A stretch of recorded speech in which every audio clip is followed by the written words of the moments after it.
here's the design that I asked for, and I will leave the link to the tutorial on how to do this nail that I showed the tech that I asked to do this. She's not my normal tech. I was out of town. I had broken a nail.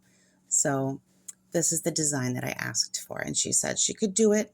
She seemed confident, and I was willing to spend the time for her to do that. I was aware that it could take well over an hour.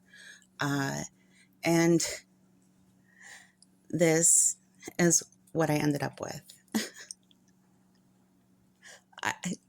It's okay. It's an accent nail that goes with other nails. I had them painted pearly white because I wanted to have them the same color as my birthstone, which is a pearl. So, yeah.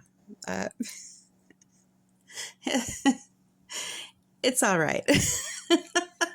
This isn't my usual. I will try this with my tech at home sometime. So I just wanted to share this experience with you.